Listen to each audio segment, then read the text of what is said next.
世界千变万化，新闻随时发生，一波为您追踪。各位观众大家好，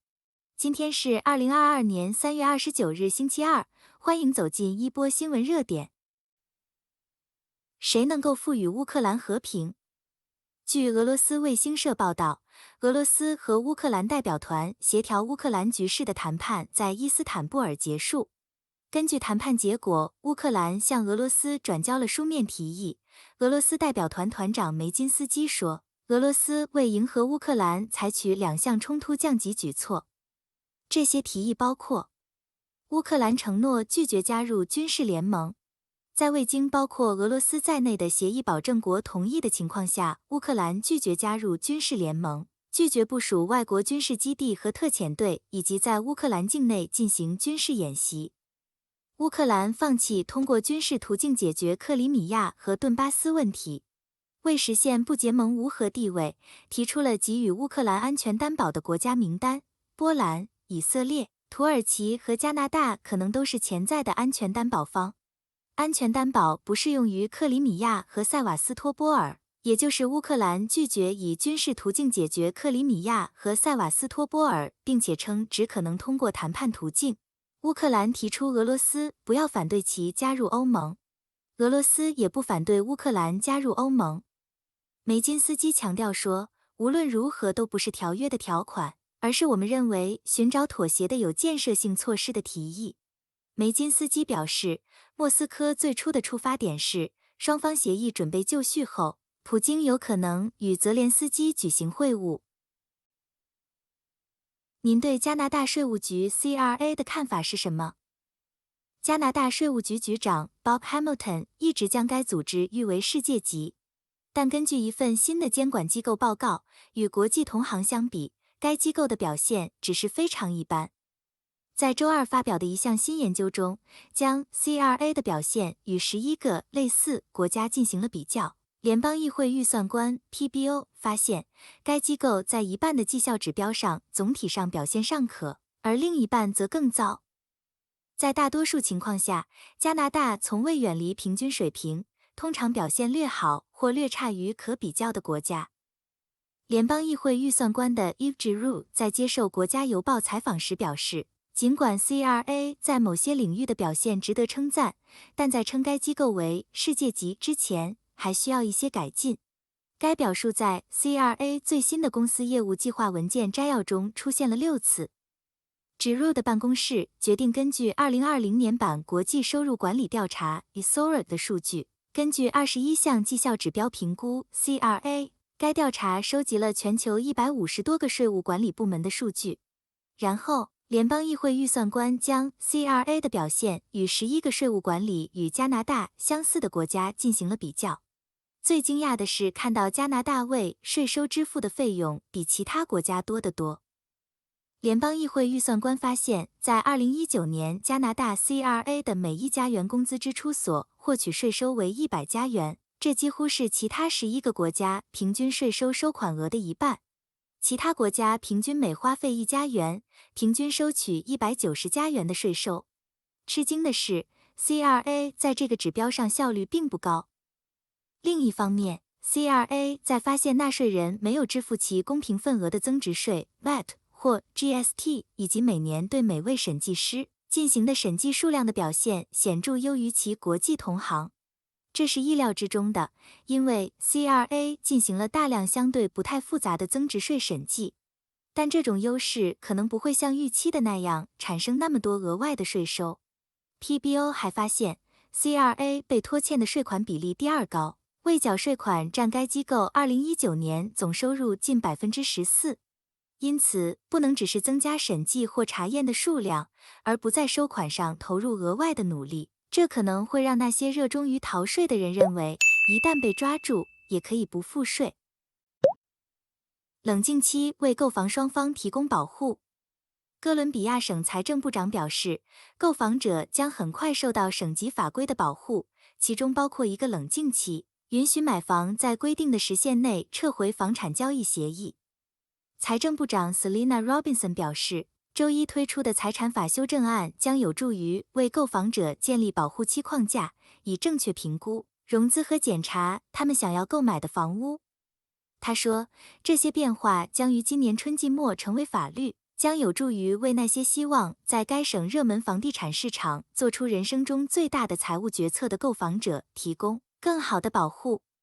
罗宾逊表示，这些规定将提供买家在房地产交易中有冷静的时间，包括撤回邀约所涉及的任何可能的财务成本。他说，他意识到购房者感到购买的巨大压力，并决定不进行房屋检查以确保获取其房屋的情况，这样的结果是很不幸的。罗宾逊说，这项立法将使买家有时间考虑他们将购买的房屋，并进行房屋检查。冷静期的长短和撤销购买协议的潜在财务成本还尚未确定。一位房地产专家表示，政府的冷静期计划不会缓解该省的住房负担能力，并可能使卖家处于不利地位。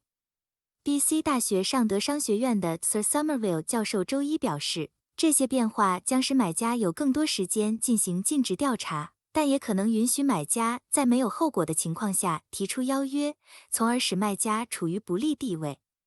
这项立法不会降低住房价格。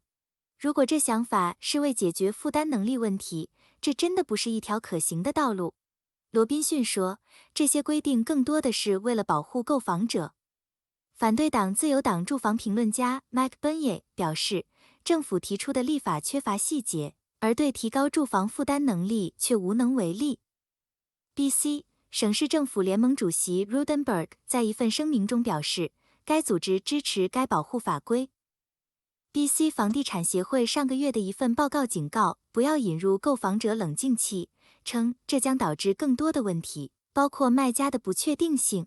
哥伦比亚省房地产协会 CREA 最近对1157名哥伦比亚人进行的独立调查显示，只有 35% 的消费者支持引入冷静期。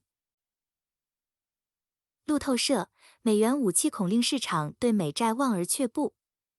美国对俄罗斯的制裁应该会促使一些国家加快降低对美元的依赖，这也可能削弱对美国国债的需求。而当前正值美国国债的最大持有者美国联邦储备委员会计划削减其美债持仓。作为对俄罗斯入侵乌克兰的回应，美国和其他西方国家对俄罗斯实施了广泛的经济制裁，这实际上切断了俄罗斯央行、主权财富基金、银行业和某些个人进行美元交易的渠道。美元的储备货币地位增加了对美国国债等资产的需求，美国政府也可以以较低的利率发行更多的债券。美国国债之所以对投资者具有吸引力，还因为它的市场规模更大，流动性更强。美联储未来数月将有 8.9 万亿美元的国债到期，不会再投入市场中。另外，美联储还将大幅升息以应对飙升的通胀。